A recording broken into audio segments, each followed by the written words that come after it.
नमस्कार, मैं हूं प्रशांत जुरहे और आप देख रहे हैं बिहार चुनाव पर IBN 7 की खास कवरेज पाटलिपुत्र का महासंग्राम। और आज इस महासंग्राम की तीसरी जंग जारी है। इस बुलेटिन में बिहार चुनाव से जुड़ी हर खबर होगी और होंगे उस खबर के तमाम पहलू। नेताओं की सियासी बाण भी खूब होंगे। पाटलिपुत्र का महासंग्राम की करेंगे शुरुआत।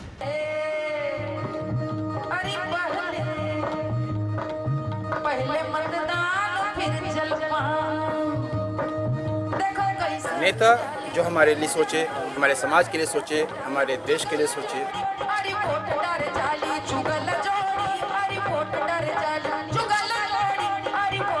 मेरी माता जी हैं कि हमेशा चाहती है कि हर साल वोट दें। विकास के नाम पर सिर्फ जाते हैं।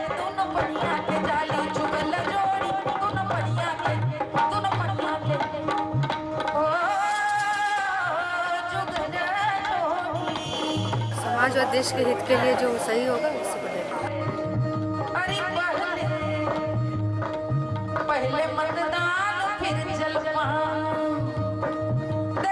विकास करे, बेरोजगारी दूर करे, देश के बारे में सोचे, राज्य के बारे में सोचे।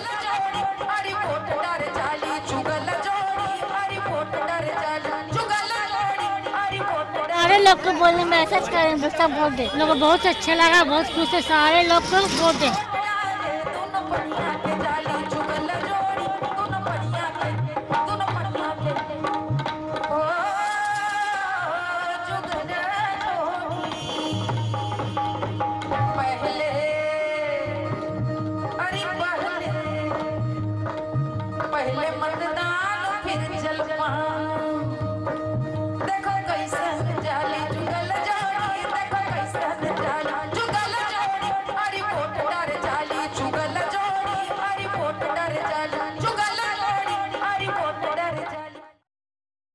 तो कुछ इस तरह से पाटलिपुत्र के महासंग्राम की तीसरी जंग जारी है।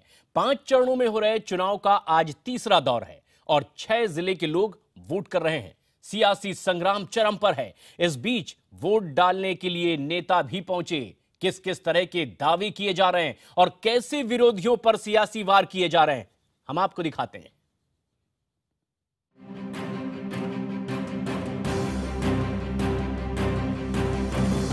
इसमें भाजपा खास करके नरेंद्र मोदी जी लगातार कमनल कार्ड खेल रहे हैं।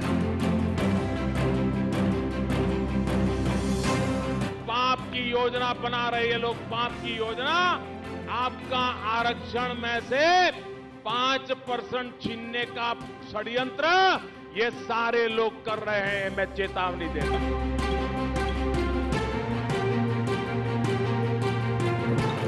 तो नरेंद्र मोदी ने, जिनको ज्ञान नहीं है, एक क्षण भी नरेंद्र मोदी को प्रधानमंत्री की कुर्सी पर बैठने का हक नहीं है। नरेंद्र मोदी जी के खिलाफ ये आज से नहीं 15 साल से वही विलाप करते हैं। बार बार हारते जा रहे हैं। लोकसभा के चुनाव में उन्होंने ऐसे ही शब्दों का प्रयोग किया, बुरी तरह से हारे। We are winning in all the phases. There is no competition at all. As per the 2 phases, Mahagathbandhan is winning. Even in the 3rd phase, we are in upper hand. हर हालत में बिहार में सरकार बनाएंगे। ममता जी आ जाएं, अरविंद केजरीवाल आ जाएं, कोई अपील करें, इनकी अपील का कोई असर नहीं पड़ने वाला है। लोगों ने परिवर्तन का, बदलाव का मन बना लिया है। पूरा महागठबंधन बिहार के 5 चरण में स्वीप कर रहा है। देखिए, इस चुनाव में जो कन्वेंशनल गणित था, अरिथमेटिक था कि ये कास्ट इसको वोट देगी और इस पार्टी का इतना और इस पार्टी का इतना, ये चुनाव अब गणित का चुनाव है। चाहे वो काला धन का मुद्दा हो, चाहे अच्छे दिन के वादे हो, चाहे महंगाई के ऊपर हो, चाहे नौजवान के रोजगार का मुद्दा हो, तो कहीं ना कहीं प्रधानमंत्री जी ही इन सब मुद्दों को भटका रहे हैं। और लोग एक मौका ऐसी सरकार को बिहार में बनाना चाहते हैं जो नरेंद्र मोदी से सहयोग कर बिहार का विकास कर सके। ये बयानबाजी भी लगातार हो रही है, लेकिन मतदान के दौरान ही सीएम नीतीश कुमार के पोलिंग बूथ पर एक बंदर ने आतंक मचा रखा है। बख्तियारपुर के बालिका उच्च विद्यालय के इस बूथ पर बंदर ने 2 पत्रकारों समेत करीब 15 लोगों को काट लिया। बंदर की वजह से लोग वोट तक नहीं डाल पा रहे और तस्वीरों में भी आप देख सकते हैं कि कैसे एक बूढ़ी महिला जो कि बैठी हुई है उस पर भी बंदर ने हमला कर दिया और वो जख्मी हो जाती है। दिलचस्प बात यह है कि एक मॉडल बूथ है, बंदर को पकड़ने की कोशिशें लगातार जारी है। वन विभाग की टीम को सूचित भी कर दिया गया है और लोग उसे पकड़ने में जुटे हुए हैं, पर बंदर के आतंक की वजह से यहां वोटिंग पर खासा असर पड़ा है।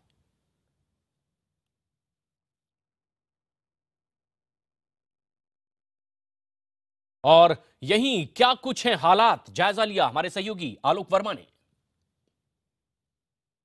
वोटर पोलिंग सेंटर के ठीक बीचों बीच में बैठा ये बंदर जो है, इसने आज वोटरों में उस तरह की अफरा तफरी मचाई है जिसको देखकर खुद यहाँ के निर्वाचन अधिकारी भी काफी परेशान हैं। उनका ये कहना है कि यहाँ पर इसके पहले 1 घंटे पहले 2 लोगों को इंजर्ड कर चुका है और खास बात यह है कि वो दोनों पत्रकार थे। इसके अलावा जो आपको ये बता दूं कि निर्वाचन विभाग की तरफ से ये आदर्श पोलिंग सेंटर है और इस आदर्श पोलिंग सेंटर पे वो सारी सुविधाएं मौजूद हैं जो यहाँ पे बेसिक फैसिलिटीज होनी चाहिए, लेकिन इस बंदर से कई दिनों से इस पूरे मोहल्ले में इस बंदर ने आतंक मचा रखा हुआ है, लेकिन प्रशासन की तरफ से किसी तरह की कोई इंतजाम नहीं किया गया है।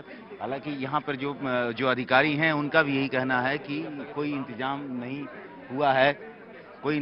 हुआ है। अब मैं यहाँ पर पेट्रोलिंग मजिस्ट्रेट है मेरे साथ इसी पोलिंग सेंटर के, मैं उनसे बात करने की कोशिश करता हूँ और पूछता हूँ, सर ये बंदर जो है वो कब से यहाँ पर आपने सुना और किस तरह का आतंक? कल मैं 4 बजे इस बूथ पर आया तो उस समय से बंदर का आतंक इस बूथ पर फैला हुआ है, इस दोनों बूथ पर फैला हुआ है।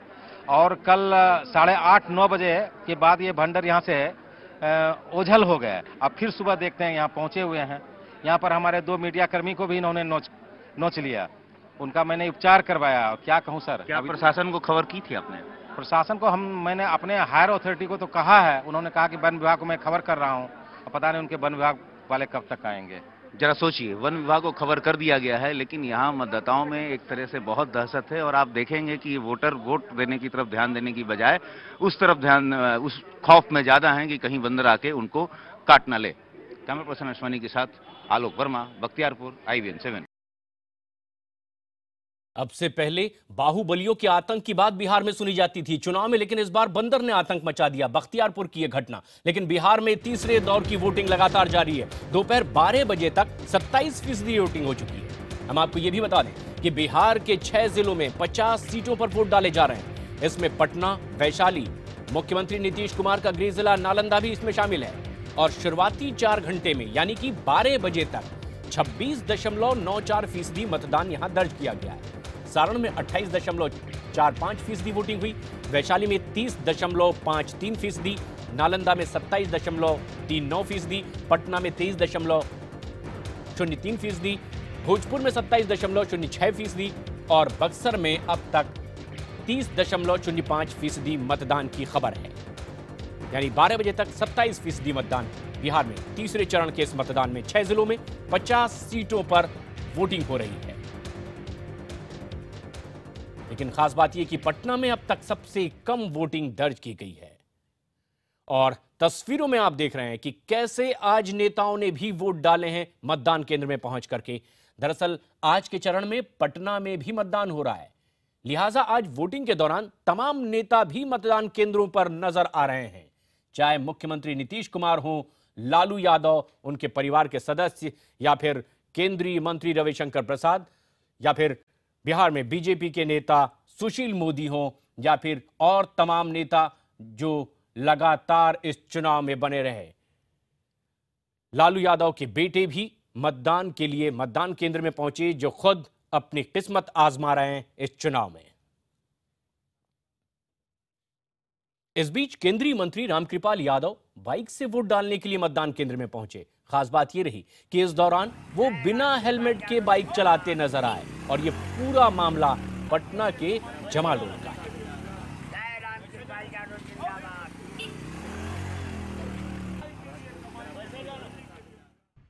पाटलिपुत्र के महासंग्राम की जंग जारी है और आज तीसरे चरण के लिए वोट हो रहे हैं।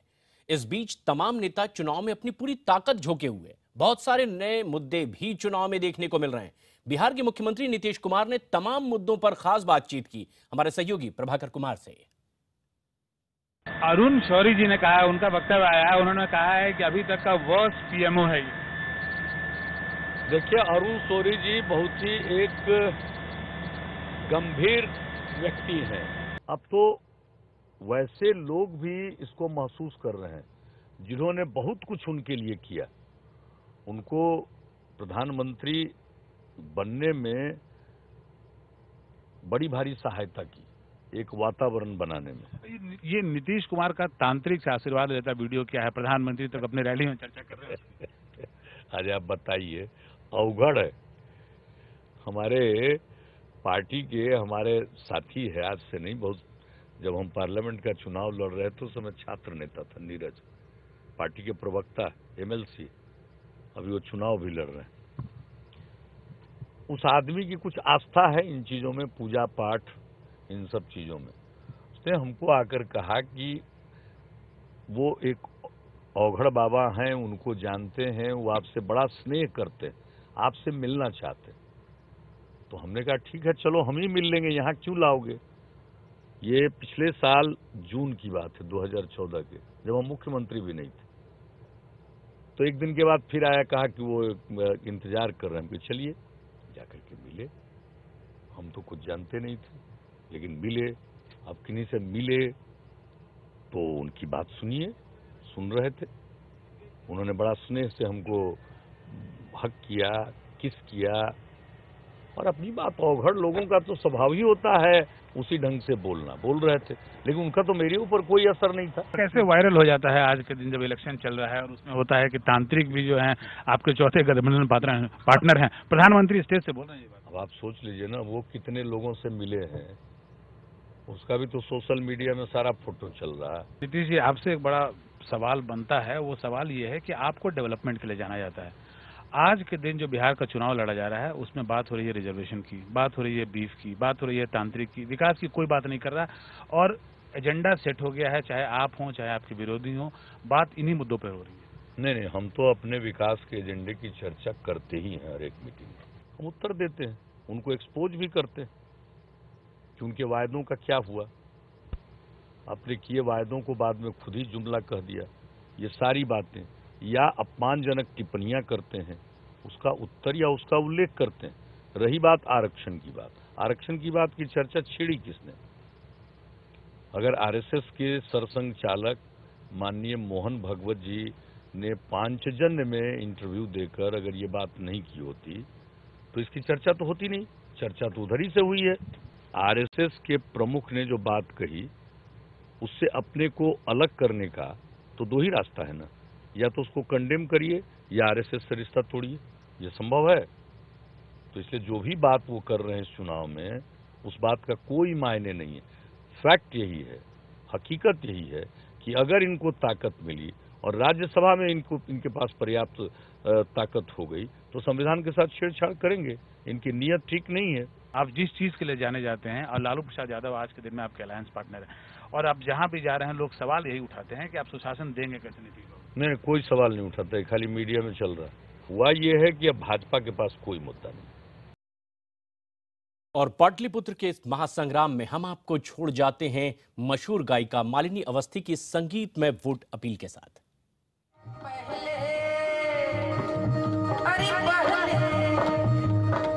पहले मतदान फिर जलपान,